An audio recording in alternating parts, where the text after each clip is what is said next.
자, 말씀의 제목은 사탄의 사자야 고맙다가 되겠습니다. 사탄의 사자야 고맙다. 자, 바울에게는 육체에 가시가 있었습니다. 그것을 사탄의 사자라고 말하고 있습니다. 그것은 사실 우리에게 고마운 것입니다. 사탄의 사자인데 고맙다니요. 오늘 설교가 끝나면 아시게 될 것입니다. 자, 바울에게 그것이 있었다는 것이죠. 뭐가 있었다고요? 육체에 한 가시가 있었습니다. 바울이 어떤 사람입니까? 자타가 공인하는 정말 위대한 그러한 나를 따르라고 자신 있게 말할 수 있는 위대한 사도가 아닙니까? 복음, 은혜의 복음을 전하기 위해서 자기의 생명도 아까워하지 않는 그러한 정말 훌륭한 그러한 복음 전도자요 하나님의 사역자였던 바울이었습니다. 그런데 그런 바울에게 육체에 가시가 있었다라는 것, 어떻게 생각하십니까? 쉽게 이해가 안 되는 그런 부분이죠. 그런 신실한 경건한 그리스도인에게도 하나님께서 근데 가시를 허락하셨다. 근데 많은 은사주의자들은 어떻게 말합니까? 질병은 불법 주차다 이렇게 말하는데, 조영기 목사로 시작해서 모든 은사주의자들은 그들은 사기꾼에 지나지 않는 것이죠. 하나님께서 허락하시는 거예요. 근데 그것이 또 좋은 것입니다. 하나님께서 허락하시면 좋은 것입니다. 자, 가시라는 게 오늘 나오는데, 가시가 무엇입니까? 사실 가시는 뭐 그리 대단한 건 아니에요, 그죠? 여러분, 이 가시가 손에 이렇게 박히면 아프긴 하죠. 근데 다른 사람이 중병에 걸린 것보다 내 손 밑에 가시가 더 아프다는 말이 있습니다. 여간 성가신 게 아니에요. 건드릴 때 여러분들 가시 찔려보신 분은 알겠지만 이게 살이 찌르면 되게 아프잖아요. 아주 신경 쓰고 막 소름이 돋잖아요. 별건 아닌데, 이것 때문에 죽고 뭐 그런 게 아닌데, 생명을 위협하는 건 아닌데, 이게 있음으로 인해서 상당히 거추장스럽고 불편하고 또 고통도 따르는 것이 사실인 것입니다. 그것은 꼭 사탄의 사자와 같이 바울을 괴롭게 하는 것이고 막 힘들게 하는 것이다 라는 것이죠. 자, 이쯤에서 바울에게 있었던 그 가시가 무엇이었는가 말씀드려야 하겠지만, 성경도 이 가시가 무엇인지 침묵하고 있습니다. 럭한 목사님도 그래서 단서를 달기를 아마도라는 말로 이렇게 주석을 하고 있죠. 우리도 그럴 것이다 라고 말을 할 수 있습니다만, 그럼에도 성경이 그 부분에 대해서 침묵하고 있으니까 저도 이 설교에서는 우리가 알고 있지만, 유추해 볼 수 있는 건 있지만 그래도 얘기를 하지 않고 말씀드리고자 하는 것은, 바울에게 있는 가시가 오늘 우리에게 무엇을 가르치고 있고, 또 그러한 가시들이 우리에게 또 있을 텐데 그것이 무엇인지 살펴보면서 우리가 위로를 얻고자 하는 것입니다. 사실 바울에게 있는 이 가시는요, 몸의 질병뿐만 아니라 그가 사역하는 내내 그를 힘들게 하고 그를 아프게 하고 걸림이 되는 그런 것까지도 포함할 수 있다. 우리가 영적으로 적용해서 또 우리가 다른 성경들을 통해서 보게 되면 이 가시라고 하는 것이 그런 것입니다. 나를 아프게 하고 힘들게 하는 것들이죠. 그래서 이것만 없어지면 좋겠다, 이것만 없어지면 정말 이렇게 편해질 수 있을 것 같은데, 더욱더 주님을 섬기는데 더 왕성하게 더 전진할 수 있을 것 같은데 하는 것들, 여러분에게도 있습니까? 이것만 좀 치워주시면, 그래서 여러분들이 바울처럼 이걸 좀 제거해 주시면 좋겠습니다 라고 간구하는 것들 있잖아요. 이것만 좀 없으면 좋겠다라고 하는 그런 것들 있죠. 그런 것들이 다 가실 수 있다는 거죠. 그것을 제거해달라고, 그걸 뽑아달라고 기도하는 것은 그것 때문에 여러분들이 힘들고 그것 때문에 여러분들이 고통스럽기 때문에 기도하는 거 아니겠습니까? 그런 것들이 있습니까? 있잖아요. 그런 것들이 가실 수 있다는 것이죠. 자, 바울을 보십시오. 그에게 이 가시가 어떤 역할을 했던 것입니까? 그를 약하게 만들었던 것이죠. 그러니까 질병은 우선적으로 그를 약하게 만들죠. 우리에게도 질병이 있으면 우리가 강했던 사람도 약해질 수밖에 없지 않습니까? 그런데 우리가 10절을 보게 되면 여러분들, 바울을 약하게 만드는 것 가운데 무엇이 있는 줄 아십니까? 모욕과 궁핍과 박해와 공경도 있는 것을 보게 되는 것이죠. 사실 이런 것들도 우리를 약하게 만들잖아요. 내가 모욕을 당한다든지, 또 가난 어떻습니까? 가난도 우리를 약하게 만들죠. 궁핍하게 되면 물질적인 것이 우리를 그렇게 약하게 만들 수도 있고, 정신적인 것도 우리를 약하게 만들 수 있습니다. 모욕과 궁핍과 박해가, 사람들의 그런 공격이 그것으로 인해서 우리가 받는 상처 때문에 괴롭고 아플 수 있지 않습니까? 어떤 사람들이 하는 말 때문에 그것이 내 심장을 찌르는 가시와 같이, 못과 같이 아파하게 되는 그러므로 가시는 단지 육체 질병에만 한정할 수 있는 것은 아닌 것이죠. 나로 하여금 약하게 만드는 것이라고 한다면 그것은 다 우리에게 가시로 볼 수가 있다는 것입니다. 여러분에게도 그런 가시가 있을 것입니다. 이것만 해결해 주시면, 그래서 간절하게 기도하는 그런 것들이 여러분에게 가시일 수 있다는 것이죠. 그런 의미에서 본다면요, 그렇게 본다면 바울에게는 상당히 많은 가시들이 있었다 말씀을 드릴 수가 있겠는데요. 우리 고린도후서 11장 23절 볼까요? 고린도후서 11장 23절부터 27절까지를 한번 읽어보겠습니다. 그들이 그리스도의 종이냐? 내가 어리석은 자같이 말하지만 나는 더욱 그러하도다. 내가 더 많이 수고하였고 매도 헤아릴 수 없이 맞았고 더 빈번히 감옥에 갇혔고 죽을 고비를 여러 번 당하였으니 유대인들로부터 40에 하나 뺀 매를 5번이나 맞았고 3번 몽둥이로 맞았으며 한 번은 돌로 맞았고 3번 파선을 당하였는데 하룻밤과 낮을 깊은 바다에서 보냈으며 여러 번 여행하는 중에 강의 위협과 강도의 위험과 동족으로부터의 위험과 이방인들로부터의 위험과 성읍에서의 위험과 광야에서의 위험과 바다에서의 위험과 거짓 형제들 가운데서의 위험을 당하였으며 수고하고 애쓰며 자주 깨어있고 배고프며 목마르고 자주 금식하고 춥고 헐벗었노라 기록하고 있습니다. 자, 이런 일을 당한 것은 또 사도 바울이 그렇게 교회를 박해하고 그렇게 정말 했기 때문에 자기에게도 이런 또 어려움이 오는 거 없지 않습니다만, 이런 것들을 보게 되면 바울에게는 상당히 많은 가시가 박혀 있었다 말할 수가 있겠습니다. 이런 것들이 없으면 좋겠는데, 사역자로서 여러분이 주님 섬기는 일에 있어서 여러분을 박해하고 여러분을 공경에 처하게 만들고 여러분에게 모욕을 주고 하는 그런 공격이 없으면, 그렇죠? 그런 상처가 없으면 좋겠는데, 그런 것 좀 없애주시면 안 되나요? 그런 것 좀 제거해 주시면 안 되나요? 그런 것만 없어지면은 정말 기쁘고 즐겁게 할렐루야 찬양하면서 더 섬길 수 있을 것 같은데, 우리의 생각에는. 근데 있다라는 것이죠. 자, 가시에 대해서 좀 더 알아보기 위해서 우리 재판관기 말씀을 또 보겠습니다. 우리 재판관기 주일 지난주에도 봤고 우리 수요 기도회도 봤는데, 재판관기 2장을 보시죠. 재판관기 2장을 보십시오. 여기 보면 또 가시가 질병만이 아니라 사람도 가시가 될 수 있음을 보게 되죠. 사람들이 가시예요. 그러니까 어떤 사람을 볼 때 여러분들 정말 눈에 가시 같은 사람이 있습니까? 그 사람만 보면 막 찡그려지고 괴롭고 그런 사람 있습니까? 예, 사람도 가시가 될 수가 있어요. 그 사람이 또 나에게 하는 그 말들이, 또 나에게 공격하는 것들이 정말 가시처럼 느껴질 수 있다는 것이죠. 2장 3절을 보시면, 그러므로 내가 또 말하기를 내가 그들을 너희 앞에서 몰아내지 아니하리니. 무엇입니까? 하나님께서 그들을 제거하지 않으시겠다는 것이에요. 이스라엘 입장에서 보면 이들이 제거됐으면 좋겠는 것인데, 제거했으면 좋겠는데, 바울이 말하는 것처럼 이것들을 좀 제거해 주시면, 뽑아주셨으면 하는 것이 되는 거죠. 근데 주님께서는 그렇게 하지 않으시는 것입니다. 제거하지 않으시는 것입니다. 그러니까 어떻게 되는 거예요? 그들이 너희 옆구리에 가시처럼 될 것이요 라고 말하고 있습니다. 그러니까 사람이 가시 같다는 거죠. 그들이 곁에 있어서, 이스라엘 곁에 있어서 가시같이 그렇게 존재로 있는 것입니다. 여기 가시들은 바로 이방 민족들을 말하는 거죠. 이방인들을 말하는 것입니다. 이스라엘 백성들이 하나님의 인도로 이제 가나안 땅에 들어가게 되면 무엇을 해야 됐죠? 거기에 있는 이방인들을 다 몰아내야 됐죠. 그들을 다 쫓아내야 됐었죠. 제거해야만 했었죠. 그런데 그 일을 하는 데 있어서 부분적인 순종을 했던 것입니다. 부분적 순종은 순종이 아닌 것입니다. 하나님께서 너희들이 내쫓지 않아? 그럼 나도 내쫓지 않겠다 이거죠. 그들을 남겨놓겠다고 말씀을 하셨던 것이죠. 내가 몰아내지 않겠다. 이것을 오늘 본문과 연관해 본다면 주님께서 그들을 제거하지 않으시는 것이에요. 근데 그들과 이제 이스라엘 백성들이 함께하게 되니까 그들이 계속해서 이스라엘 백성들에게 뭐가 되는 거예요? 가시가 되는 것이죠. 하나님의 백성에게 가시가 있는 것입니다. 그들 안에, 그들 곁에 가시가 있다라는 것이죠.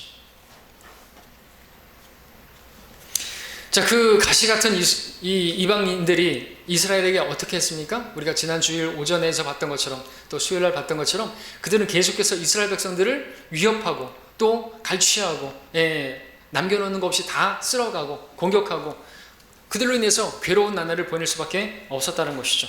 자, 그렇다면 하나님께서 왜 그들을 제거하지 않으신 것입니까? 왜 이스라엘 백성들 가운데서 그들을 남겨두신 것이냐라는 것이죠. 왜 하나님께서는 사탄의 사자 같은 그 가시 같은 이방 민족들을 제거해 주시지 않으신 것인가?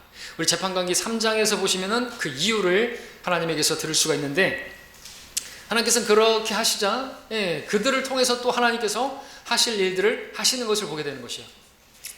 3장 1절 2절을 보겠습니다. 주께서 남겨두신 민족들은 주님께서 제거하지 않으셨다는 말이죠. 그들도 남겨두니까 주님께서도 그렇게 하신 거예요. 남겨두신 민족들은 이러하니 그들을 통하여 이스라엘 곧 크나안의 모든 전쟁을 알지 못하는 이스라엘의 많은 사람들을 시험하시고자 함이며, 오직 이스라엘 자손들의 세대들, 즉 적어도 전에 그 전쟁들에 관하여 아무것도 모르는 자들에게 전쟁을 가르쳐 알게 하시려 함이었더라. 자, 두 가지죠. 그들을 시험하시기 위해서, 그리고 전쟁을 알지 못하는 이 세대에게 전쟁을 가르쳐 알게 하기 위해서라는 것입니다. 자, 그런데 우리가 여기서 생각해 보겠습니다. 전쟁은 누구에게 속한 것이죠? 전쟁은 누가 하는 것이죠? 전쟁의 승패는 누구에게 달려있는 것이죠? 주님께 달린 것이죠. 우리 지난 시간에 봤던 기드온의 힘으로 했습니까? 입다의 힘으로 했습니까? 아니죠. 기드온의 300명으로 싸웠습니까? 아니죠.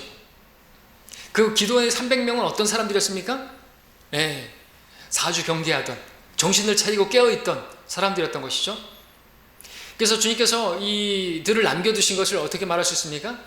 그들로 하여금 정신을 차리고 깨어있게 만드시려고, 방탕하지 않게 하시려고, 긴장하게 하시려고, 그리고 고난의 날에 주를 부르는가 안 부르는가. 왜? 주님께서 함께 하시면 승리는 주어지는 것이지 않습니까? 그러니까 어떤 어려움 오게 되면, 또 그들이 쳐들어오게 되면, 여러분들 재판관계에 계속해서 반복되는 역사가 뭐예요? 그들이 고난을 당하니까 시간이 계속 지나요.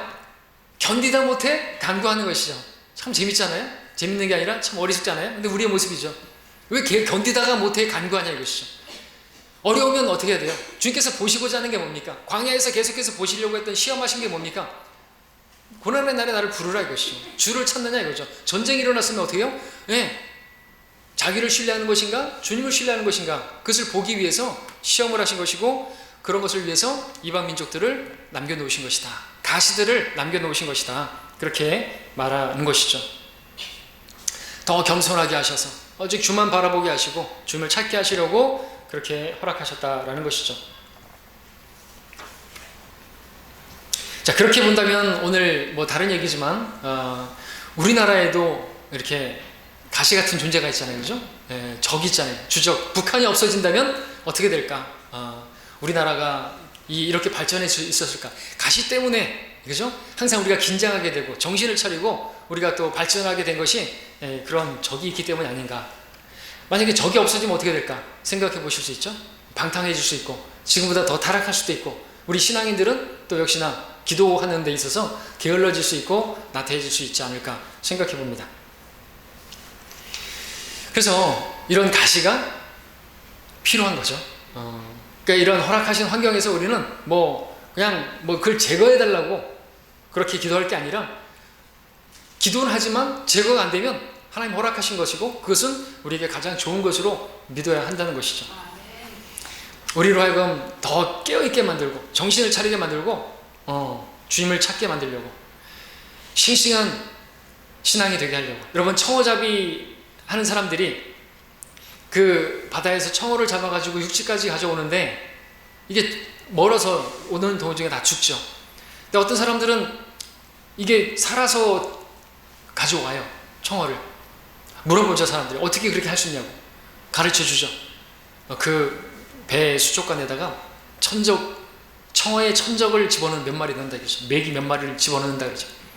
그러면 그것 때문에 청어들이 잡아먹히지 않느냐? 그래도 그것은 아주 소수에 불과하고 나머지 청어들은 싱싱하게, 그래서 좋은 가격에 팔 수 있다는 것입니다. 이것이 우리 오늘 본문의 바울에게서 하나님께서 허락하신 가시죠. 사탄의 사자이지만, 매기와 같은 천적이지만 그것으로 인해서 바울이 어떻게 됐습니까? 더 정말 주님을 신뢰하고 약한 자라고 시인하면서 주님을 교만하지 않게 되어서 주님을 붙들 수밖에 없는 그런 역할이었지 않습니까? 주님을 더 신실하게 섬길 수 있었지 않습니까? 그래서 고린도후서 12장 7절 오늘 본문으로 다시 오시면 사탄의 사자에 한번 적용해 보시기 바랍니다. 어째서 그 가시를 사탄의 사자라고 부른 것입니까? 그 가시가 왜 사탄의 사자죠? 그 재판관계에서 그 이스라엘 주변의 그 민족들이 근데 사탄의 사자였잖아요, 그죠? 하나님께서 쓰시는 도구였기도 하지만 사탄의 사자였지 않습니까? 그것 때문에 종종 어떤 하나님의 사람들이 하나님에게서 멀어지고 실족하고 떨어져 나가기 때문에 그것이 사탄의 사자, 어떤 성도들에게는 그렇게 될 수도 있는 것이죠. 자, 앞서 우리가 고린도후서 11장에서 봤지만 바울에게는 많은 어려움이 있었습니다. 모욕과 곤경과 박해와 궁핍 같은 것이 있어요. 육체 질병뿐만 아니라 그런 것들이 정말 이렇게 위축되게 만들고 두렵게 만들고 고통스럽게 만들었던 것이죠. 그럼에도 불구하고 사도 바울은요, 주님을 위해서 죽을 각오가 되어 있었기 때문에 그런 것들이 닥친다 할지라도 뚫고 나갔죠. 그런데 바울과 함께 복음을 증거하는 그 일에 누군가가 도망친 사람이 있었죠.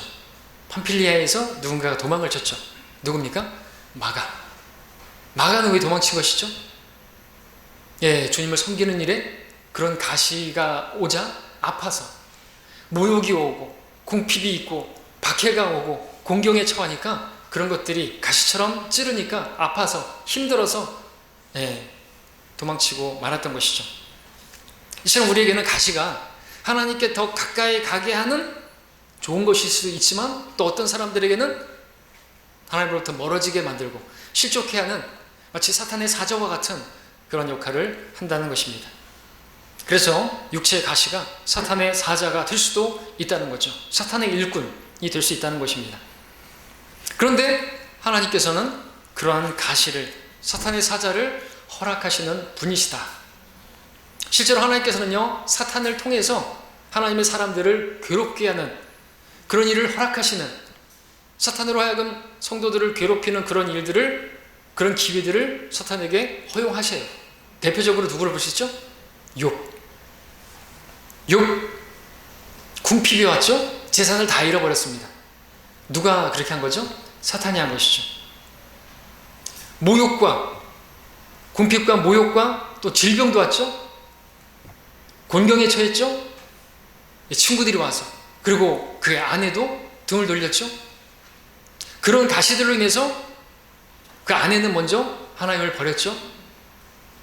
아이들을 잃어버렸습니다. 정말 이런 공경이 없어요.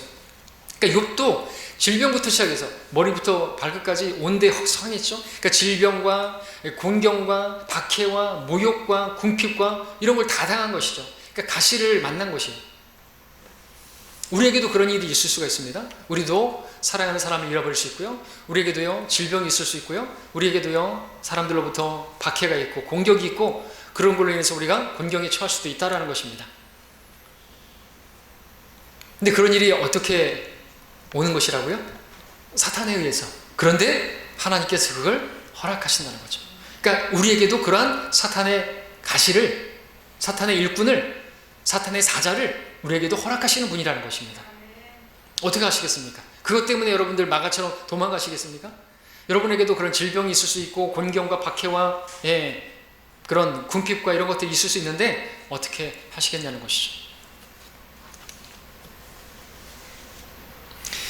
자, 그러면 하나님께서 그 사탄에게 그런 것을 허락하셨으니까 사탄과 함께 하는 동역자입니까?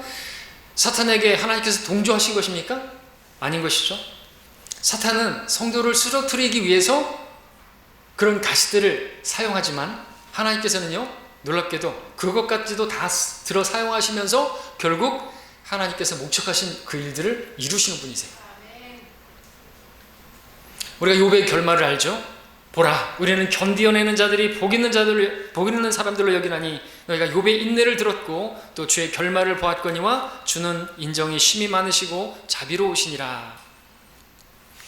사탄은 욥에게 질병과 함께 모욕과 궁핍과 박해와 공경을, 그런 가시들을 주었지만 그것을 허락하신 하나님께서는 그것들까지도 사용하시면서 결국 종국에 가서는 선을 허락하신 것이죠. 복을 허락하신 것입니다. 하나님은 이러한 분이세요. 이스라엘 백성들 광야를 통과하게 하시고 어떻게 하셨습니까? 주께서 광야에서 내 조상이 알지 못하는 만나로 너를 먹이셨으니 이는 주께서 너를 겸손하게 하시고 시험하시어 종국에 가서는 내게 선을 행하려 하심이라. 이렇게 하시는 분이죠. 시험하시고. 왜 시험하세요? 겸손하게 하시려고. 나를 신뢰하는 것인가 아니에요. 어떤 상황 만나면 불평할 게 아니라 재판관계에서도 마찬가지입니다. 시험하시는 목적이 그런 어려운 환경 만나게 되면 주님을 찾으라고. 주님만 찾으면 되는 것이에요. 정신을 차리고 깨어서 보이는 환경만 바라보는 게 아니라 주를 바라보는 자들 되게 하시려고 적들을 두셨다는 것이죠. 그렇게 해서 그런 것들 다 이모저모 사용하셔서 중국에게서는 선을 이루시는 분이죠. 로마서 8장 28절은 우리에게 뭐라고 말합니까? 하나님을 사랑하는 자들, 그분의 목적에 따라 부르심을 받은 자들에게는 모든 일이 합력하여 선을 이루느니라. 하나님께서 이걸 자꾸 다 사용하시는 것이에요. 사탄이 우리를 쓰러뜨리려고 이런 거 저런 거 다 동원할지라도 하나님께서 그 뒤에 계셔서 그 모든 것들을 다 관장하시고 결국 우리에게 사탄도 사용하셔서, 사탄의 일꾼도 사용하셔서 하나님이 일을 하신다는 것이죠. 그러니까 어떤 어려움이 있고 또 그렇다고 해가지고 다 치워달라고, 제거해달라고, 뭐 정부가 하는 일이 마음에 안 든다고 다 제거해달라고, 정책이 마음에 안 드니까 다 제거해달라고 그렇게 기도할 게 아니라는 것이죠. 기도하긴 하지만 안 되는 건 안 되는 거예요. 우리가 바꿀 수는 없는 건 할 게 아니라는 것이죠. 그렇죠? 바뀌지 않습니다. 우리가 아무리 해도 세상은 바뀌지 않아요. 아무리 저 좋은 대통령이 나와도 안 바뀌어요. 안 바뀌어요. 바꿀 수 없는 것을 자꾸 바꾸려고 하는 것인지 모르겠습니다. 옛날부터 지금까지 안 바뀌었다니까요. 자기들끼리 싸우고 자기들끼리 이익 위해서 밥그릇 싸움하는 것이죠. 바뀌지 않습니다. 우리는 그런 것에 관여하지도 않습니다. 자, 사탄이 우리를 찌르고 괴롭혀도요, 하나님께서는요 결국 하나님이 하시려는 일들을 하시는 분이세요. 사탄이 아무리 우리를 괴롭혀도 하나님께서는 그 일들을 오히려 거꾸로 이렇게 진행시킴으로써 하나님의 일을 이루신다는 거죠.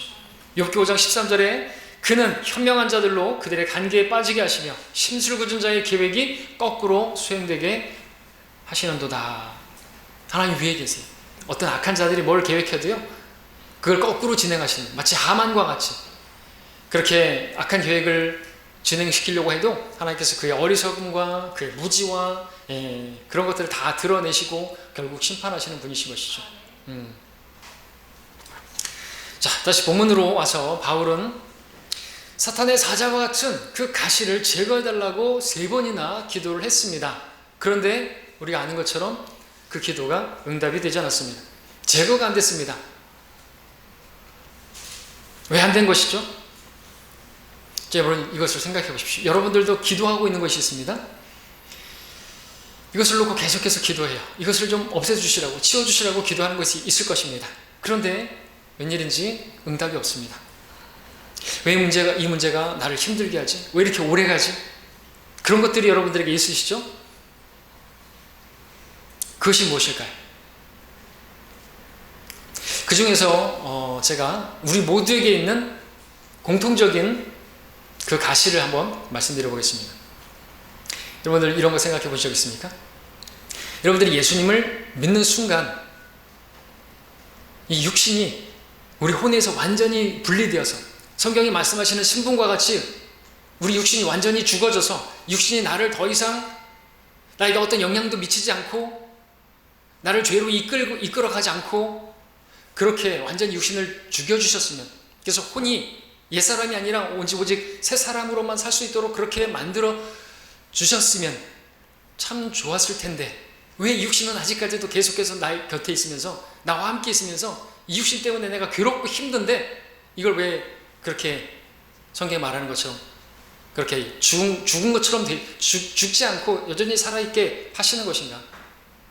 또 여러분들이 예수님을 믿었는데, 그래서 하나님의 아들들이 되었는데, 정말 신부는 그런 사람들이 되었는데 여전히 우리는 왜 예수님 믿기 전에도 궁핍했고 예수님 믿은 이후에도 여전히 궁핍한 것인가요?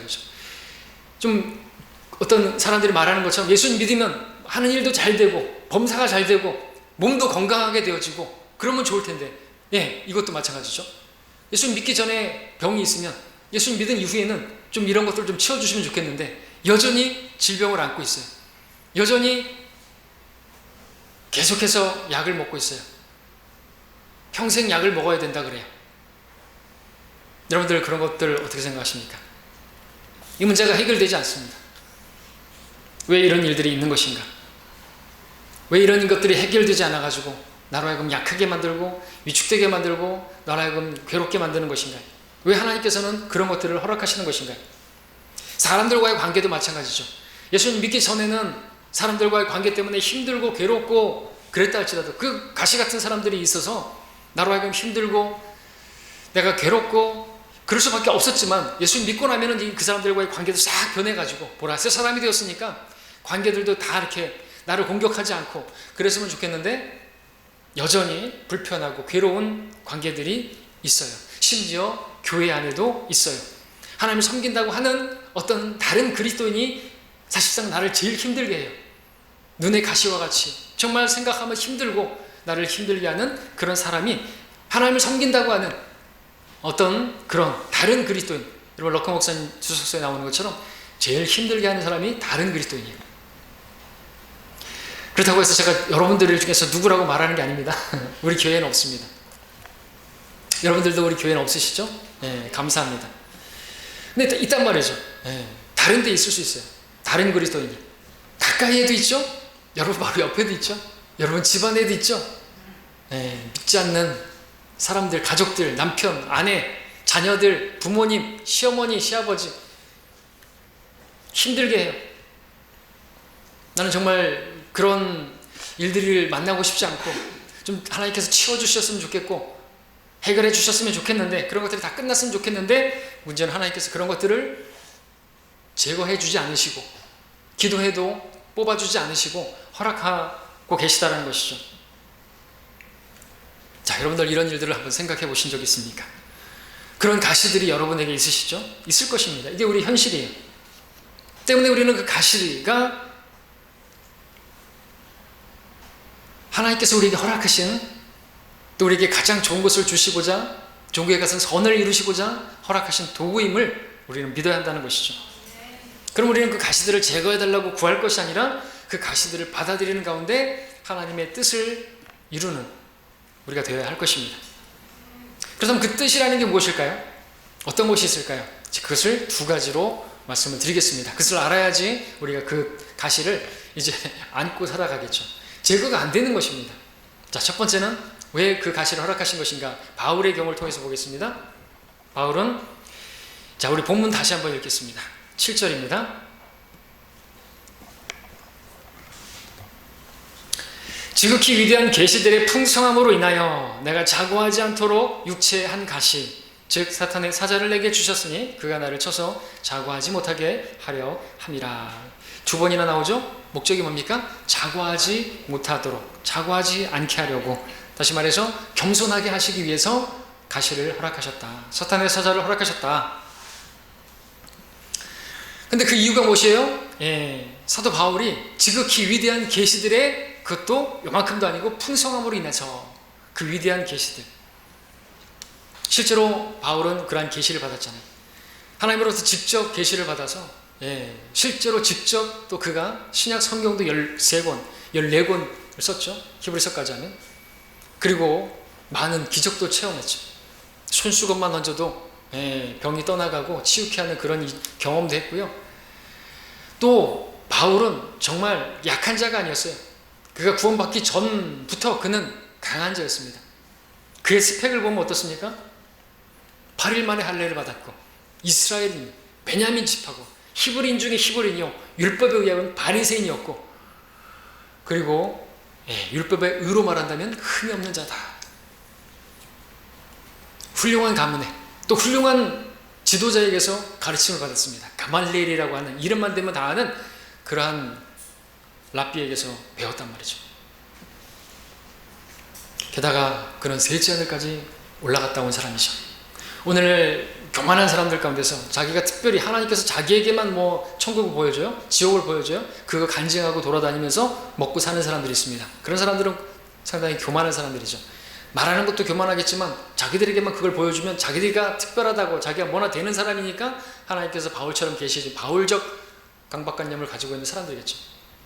그러나 성경은 그런 것들이 다 가짜다 이거죠. 바울도 그런 것들을 말하지 못하도록 만들어 놓으셨어요. 요한을 통해서 계시해 놨죠. 요한계시록에서. 그런 사람들 가짜인 것입니다. 자, 바울은 충분히 이렇게 강한 자였어요. 약한 자가 아니었단 말이죠.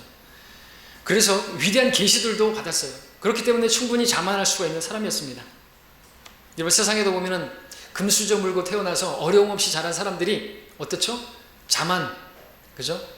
교만, 그것으로 갑질하는, 그것으로 사회에 문제가 일으키는 그런 뉴스들을 보지 않습니까? 구원받은 성도라고 예외가 아니라는 것입니다. 아무 가시도 없으면요, 자만하기 쉽습니다. 높아질 수 있는 교만에 빠질 수가 있는 것이죠. 근데 하나님께서는 교만한 자를 대적하신다고 말씀하십니다. 하나님께서 우리를 대적하고 싶어 하지 않으세요. 그래서 우리로 하여금 겸손하게 하시는 것이죠. 근데 우리는 스스로 겸손해야 됩니다. 근데 하나님께서 특별히 바울로 하여금 겸손하게 하실 수밖에 없는, 왜? 그런 스펙들을 가지고 있기 때문에. 겸손할 수가 없어요. 자기가 가지고 있는 그 계시, 그 체험, 그 놀라운 능력들, 그래서 그에게 필요한 것이 가시였던 것이죠. 바울로 하여금 그 가시로 인해서 약하게 하시고 겸손하게 하시려고. 자, 그렇다면 오늘 우리에게도 가시가 있어야 되겠습니까? 없어야 되겠습니까?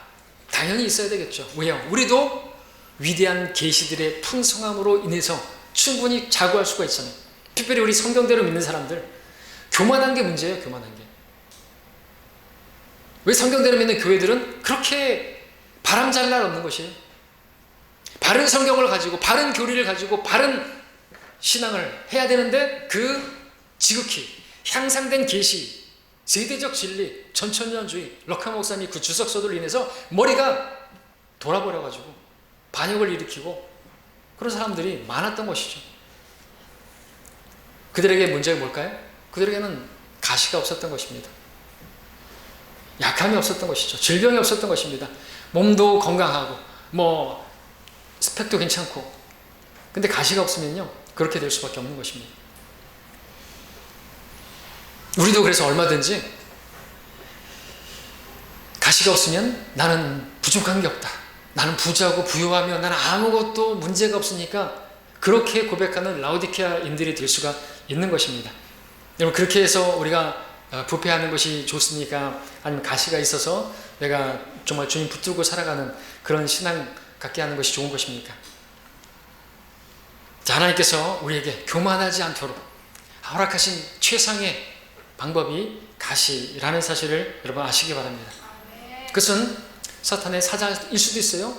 그래, 여러분들 그것이 사탄의 사자와 같은 그런 모습으로 있으면 안 되겠죠. 그것이 나를 주님으로부터 멀어지게 만들면 안 되겠죠. 오히려 바울과 같이 그것으로 인해서 기뻐할 수 있어야 되는 거죠. 약함을 오히려 자랑할 수 있습니다. 그래서 우리도 바울처럼, 오늘 설교 제목처럼 그렇게 말할 수 있어야 되는 거죠. 육체의 가시로 인해서 또는 다른 어떤 가시들로 인해서 내가 주님과 동행하고 주님께 붙어 있을 수밖에 없게 만드는 이 가시, 그러니까 우리는 설교 제목처럼 말할 수 있어야 되는 거죠. 사탄의 사자야 고맙다 라고 말입니다. 왜? 그것으로 인해서 우리가 겸손해질 수 있으니까. 두 번째입니다. 두 번째는 무엇입니까? 능력을 주시기 위해서 그 가시를 허락하신 것이죠. 9절을 보시면 주께서 내게 말씀하시기를 내 은혜가 내게 충분하도다, 이는 내 능력이 약한 데서 온전하게 됨이니라고 하셨느니라. 그러므로 내가 오히려 매우 기쁘게 나의 약한 것들을 자랑하리니 이는 그리스도의 능력이 내게 거하게 하려 함이라. 자, 바울은 하나님의 사역에 부름받은 하나님의 사역자였습니다. 그에게 필요한 것은 무엇보다도 하나님의 능력이죠. 하나님의 능력이 아니고서는 하나님의 일은 이루어질 수가 없기 때문에 그렇습니다. 근데 그 능력을 받기 위해서 필요한 것이 무엇입니까? 가시였다는 거죠. 가시를 통해서 자신의 약함을 볼 수 있어야 하고, 실제로 약한 자라고 고백할 수 있어야 약한 데서 하나님의 능력이 나타나기 때문에 그렇습니다. 그런데 앞서 말씀드렸던 것처럼, 바울의 스펙을 말씀드렸던 것처럼 바울은 결코 약한 자가 아니었던 것입니다. 약한 자라고 말할 수 없는 사람이었습니다. 그래서 주님께서 약한 자가 되게 하시기 위해서 가시를 허락하신 것이죠. 하나님께서 부르시고 쓰시는 사람은 누군가? 고린도서 1장에서도 말하는 것처럼 약한 자들, 없는 자들, 쓸모없는 자들을 부르시는데, 바울은 그런 점에서 본다면 부름받을 만한 자격이 없는 사람이었어요. 왜? 있는 자예요. 있는 자 말이죠. 약한 자가 아니에요. 강한 자였습니다.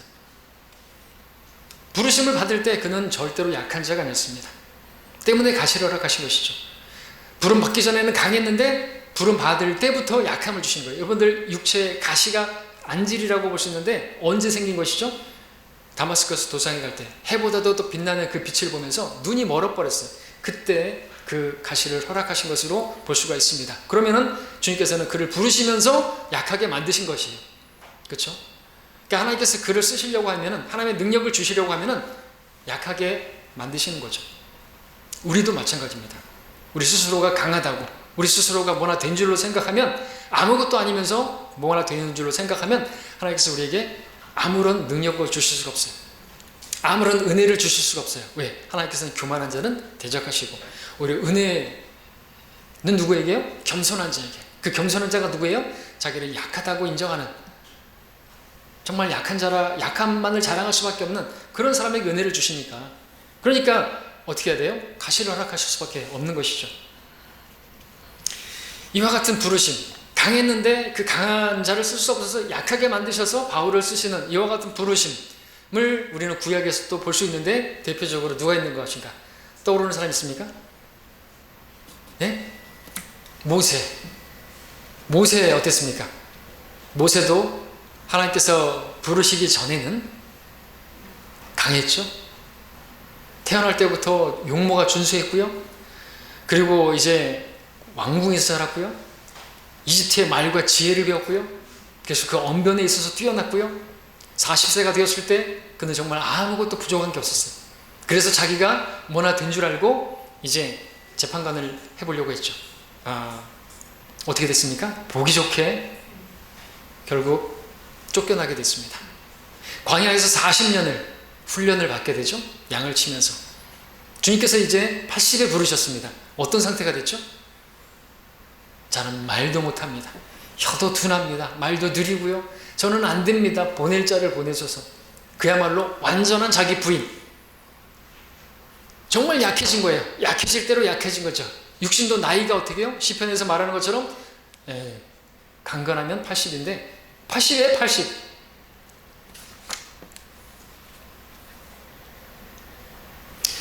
자, 그래서 하나님께서는 그를 그렇게 만드신 거죠. 훈련시킨 겁니다.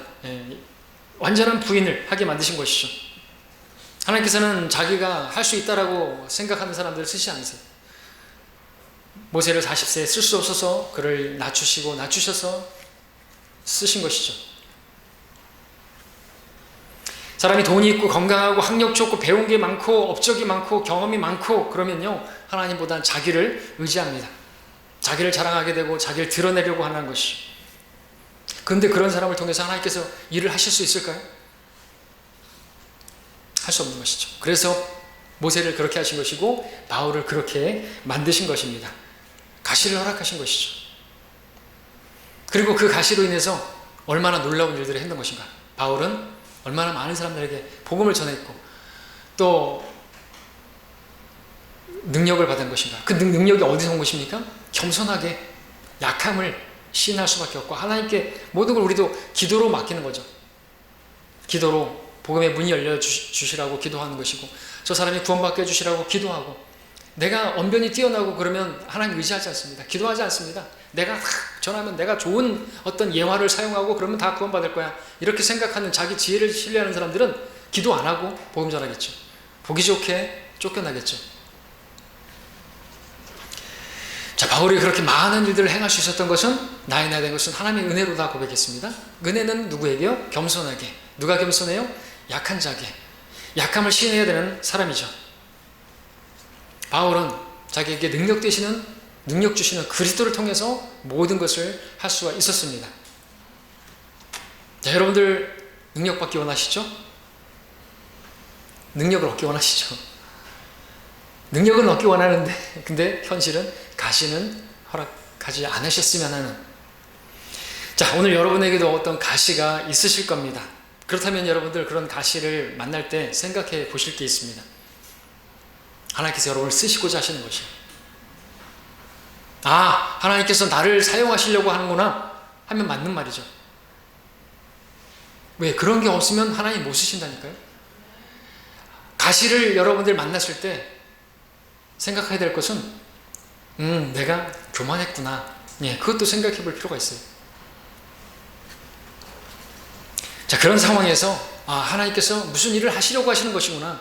이런 거 저런 거 다 사용하셔서 결국 하나님의 일을 하실 텐데 이것을 통해서 하나님이 나를 쓰시려고 하시는구나. 하나님의 그 일에 나를 지금 부르시는구나. 그렇게 믿어야 하는 것이죠.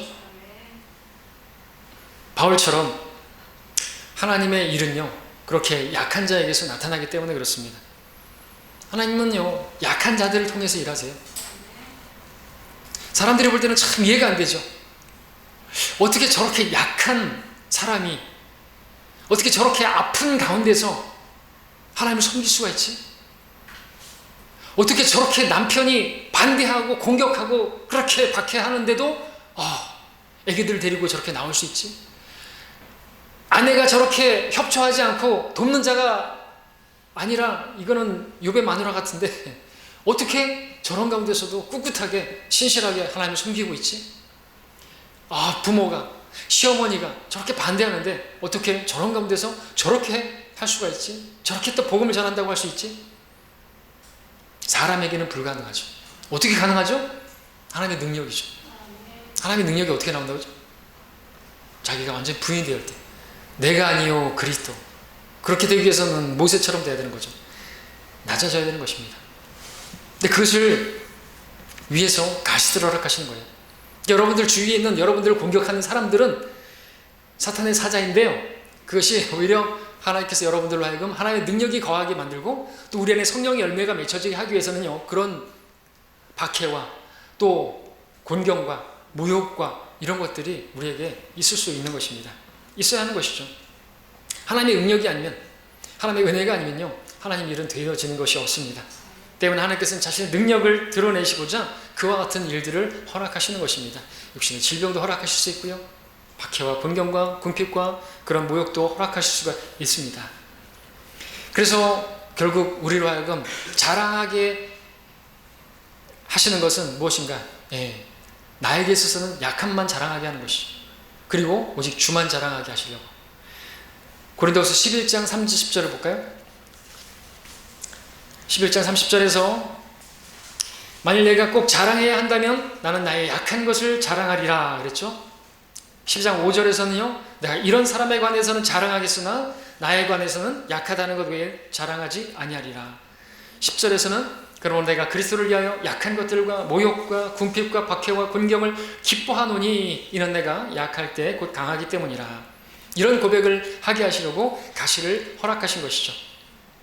사실 가시가 있어야 주님께 더 매달리는 거 아닙니까? 아픈 게 있어야지 부르짖지 않습니까? 편하고 쉬우면요, 게을러지고 졸립고 잠만 자게 되는 거죠. 영적인 잠도 자게 되는 거죠. 이 시간에도 여러분들 편하시면은 졸리게 되죠. 그래서 제가 여러분들에게 늘 말씀드렸잖아요. 가시를 준비하라고요. 바늘을 준비해가지고 허벅지 찔러하면서 예배를 드리시라고요. 그냥 편하고 그러면요, 그냥 졸게 돼 있어요. 아무런 가시가 없으면요, 우리는 신앙도 졸게 돼 있다는 것이죠. 그러니까 가시가 나쁜 겁니까? 나쁘지 않은 것입니다. 그래서 우리는 말할 수 있다는 것이죠. 사탄의 사자야 고맙다라고 말이죠. 자, 이어서 생각해 보십시오. 몸이 건강한 사람인데 노래하지 않는 사람이 있습니다. 그러나 어떤 성도는 병상에 누워서 주님을 찬양하는 사람이 있습니다. 또 돈이 많아도 하나님께 드리는 데 있어서 인색한 사람이 있습니다. 그러나 궁핍한 가운데서 하나님 앞에 헌신적으로 드리는 성도도 있어요. 마치 마케도니아의 그런 성도들처럼. 또 가족이 다 구원받았기 때문에 더 이상 복음 전할 생각을 안고 살아가는 성도가 있습니다. 그러나 자기 가족 중에 구원받지 않는 성도들, 그들로 인해서 박해를 받고 그 때문에 밖에 나가서 다른 사람들에게 복음을 더 열심히 전하는 그런 성도들이 있습니다. 여러분 어느 쪽이십니까? 여러분에게는 가시가 있습니까? 그 가시가 여러분에게 능력으로 변화되기를 기도합니다. 말씀을 정리하겠습니다. 성경이 말씀하는 가시가 무엇입니까? 그 가시는 나를 불편하게 하는 것입니다. 그것이 나의 생명을 위협하는 것은 아니지만 늘 나를 힘들게 하는 것입니다. 마치 사탄의 사자와 같이 말이죠. 그것만 해결되면 편할 것 같고 그것이 뽑혀지면 정말 기쁘고 즐거울 것 같은데 그런 것이 가시, 사탄의 사자라는 것입니다. 자, 이러한 가시가 여러분에게 있을 수 있습니다. 있을 것입니다. 왜 허락하셨습니까? 우리로 하여금 겸손케 하시기 위해서, 우리로 하여금 하나님의 능력을 허락하시기 위해서, 그래서 하나님께서 쓰시기에 합당한 그런 그릇이 되게 하시려고 주신 거라는 것입니다. 예, 가시는 여러분이 하나님의 능력을 받는 그러한 길이 되는 것입니다. 더 강하게 만들어서 믿음 안에 굳게 서 있게 만들고, 그러므로 여러분들이 가시가 있다면 그 가시 때문에 위축되거나 그럴 필요가 없어요. 궁핍이 있습니까? 박해가 있습니까? 고난이 있습니까? 여러분들 세상에서는 강자를 원하지만 주님께서는 약자를 원하세요. 약한 자를 들어 사용하시고, 은사주의 교회에서는요 질병을 가지고 있으면 정죄받아 마땅합니다. 그러나 성경대로 믿는 그리스도인들에게는 그런 질병도 자랑거리가 되는 것입니다. 그런 약함은요 자랑께 올려 하나님의 은혜를 받을 수 있는 길이기 때문에 그렇습니다. 자, 그러므로 여러분들 그 가시를, 그 약함을 여러분들 있다고 해서 위축될 거 아니고요, 부끄러워할 게 아니고요, 오히려 그것을 자랑하시기 바랍니다. 그럼으로써 하나님의 능력을 경험하고 그 능력으로 주님을 섬기는 우리 모두가 되기를 바랍니다. 기도하겠습니다.